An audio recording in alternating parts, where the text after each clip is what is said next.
Hello my friend, नमस्ते और प्यार भरा सलाम। इस वीडियो में आपको बताने वाला हूँ पाइपिंग एंड स्ट्रक्चरल फिटर या फैब्रिकेटर या किसी भी लाइन का फिटर हो या फैब्रिकेटर हो तो उसके टूल बॉक्स में क्या क्या टूल्स होना चाहिए फिटिंग करने के लिए, वो मैं आपको इस वीडियो में बताने वाला हूँ। कहीं कहीं इंटरव्यू में पूछा जा सकता है आपसे कि टूल बॉक्स में क्या क्या टूल्स होता है, उसका 2-4 नाम बताइए। फिटर से ही पूछा जा सकता है इस तरीका का सवाल कि फिटर काम किया है कि नहीं किया है, टूल्स का नाम पता है कि नहीं इसको, इसीलिए ये सब सवाल पूछा जाता है। तो इस तरीका का टूल बॉक्स आता है जो बिल्कुल आसानी से खुल जाता है। टोटल अंदर में दिखाई देता है कि क्या क्या आपका टूल्स है। तो इस तरीका का सबसे पहले हम 12 इंच का अपने पास एक राइट एंगल रखेंगे और एक 6 इंच का राइट एंगल रखेंगे। ये दोनों ही आपके काम आएगा। जैसे मान लीजिए कोई फिटअप कर रहे हैं और उसका 90 डिग्री चेक करना है, तो ये जो है राइट एंगल से बिल्कुल आसानी से चेक कर सकते हैं कि वो 90 डिग्री में है या नहीं। तो 12 इंच या 6 इंच भी ले सकते हैं। अगर ज़्यादा बड़ा इंची डाया कोई काम कर रहे हैं तो आप 24 इंच का भी एक राइट एंगल आता है, वो भी आप रख सकते हैं अपने साथ। और इस तरीका का आपके टूल बॉक्स में एक मेजरमेंट टेप होना चाहिए, 3 मीटर या 5 मीटर का होना चाहिए अगर आप नॉर्मल काम कर रहे हैं तो।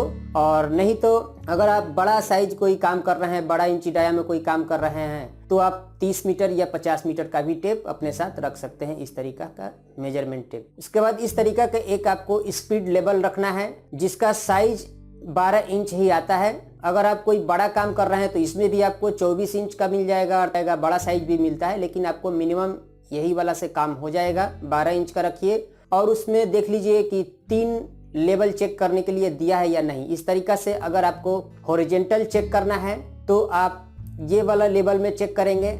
अगर वर्टिकल में लेवल चेक करना है तो इस पोजीशन में हम चेक करेंगे। अगर किसी 45 डिग्री में अगर चेक करना है तो ये वाले लेवल में हम चेक करेंगे। इसका लेवल देखते हैं कैसे, ये दोनों रेखा के बीच में गोल पानी का आकार बन रहा है या नहीं। इसी तरीका से इसका लेवल चेक करते हैं। और आपके टूल बॉक्स में एक इस तरीका का हैमर भी होना चाहिए जो कहीं भी यूज में आ सकता है, आपको तो पता ही है। 500 ग्राम से लेकर के 1 केजी तक का वजन का हैमर आप अपने पास रखिए नॉर्मल काम के लिए।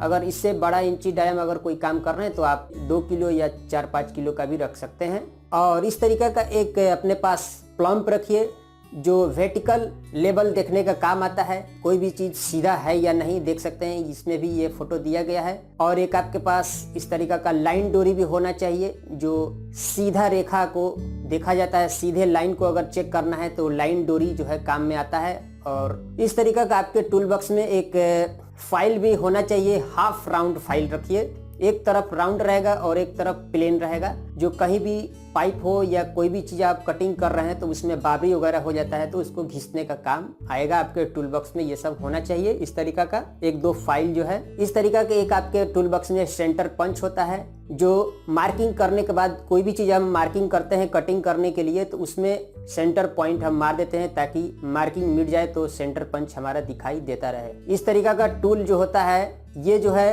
ट्यूब पाइप जो होता है, 1/2 इंच का जो पतला वाला एसएस का पाइप जो काम करते हैं फिटर लोग, जो पाइप को कटिंग करने का काम आता है। अगर पाइप को आराम से बिल्कुल आप काटना चाहते हैं बिना ग्राइंडिंग मशीन का तो इस तरीका का टूल से आप बिल्कुल आसानी से काट सकते हैं। इसके अंदर पाइप डाल देंगे और इधर से टाइट करके उसको घुमा देंगे 2-3 बार, पाइप जो है कट जाता है। इस तरीका का स्पैनर जो होता है ये थ्रेडेड पाइप के लिए होता है। अगर आप कोई थ्रेडेड काम कर रहे हैं इस तरीका का तो आप इस तरीका का एक स्पैनर अपने साथ रखिए जिसका नाम है पाइप रिंच। हम लोग अपने भाषा में पाइप रिंच कहते हैं। इस स्पैनर का नाम है स्लाइडर पाइप स्पैनर भी आप बोल सकते हैं, और नहीं तो आप पाइप स्पैनर भी बोल सकते हैं इस तरीका से। तो ये जो है थ्रेडेड पाइप में काम आता है। अगर थ्रेडिंग पाइप में आप काम करते हैं तो इस तरीका से आप 2 स्पैनर रखेंगे तो आपका थ्रेडिंग का काम आसानी से हो जाएगा। यहाँ पे नीचे में देख सकते हैं वो कटर मशीन भी रखा हुआ है।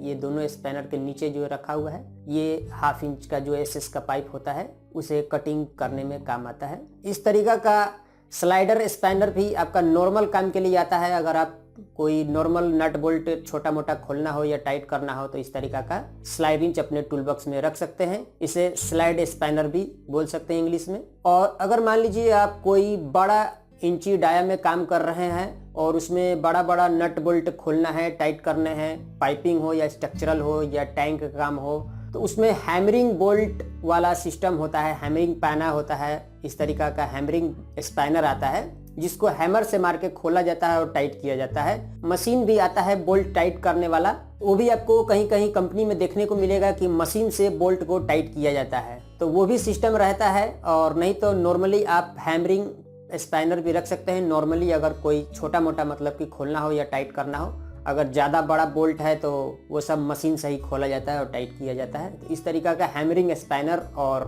हैमर आपको रखना होगा साथ में। अगर आप कोई चालू प्लांट में काम कर रहे हैं, आग लगने वाला जगह है, तो उसमें स्टील का हैमर नहीं रहता है, ब्रास का हैमर रहता है जो पीतल का आता है, उस तरीका का आपको रखना होगा।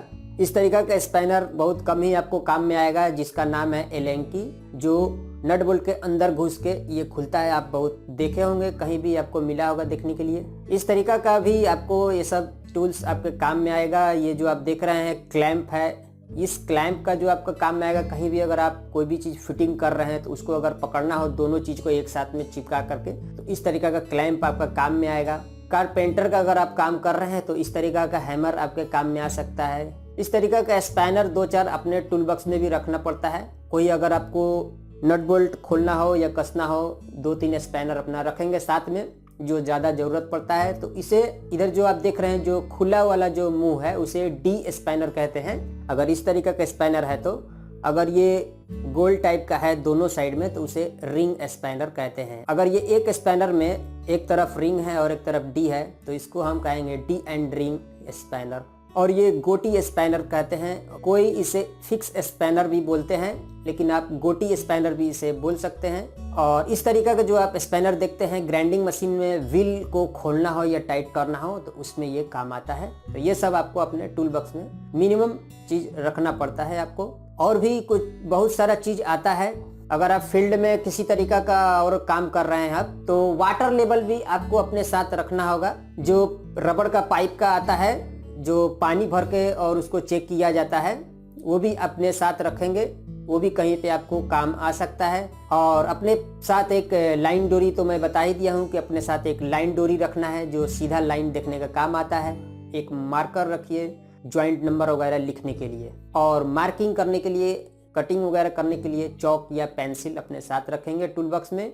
ये सब सामान आपके टूल बॉक्स में होना चाहिए। आपका टूल बॉक्स जो है आपको मिलेगा, तो इस तरीका का ही टूल बॉक्स आपको मिलेगा कंस्ट्रक्शन लाइन में।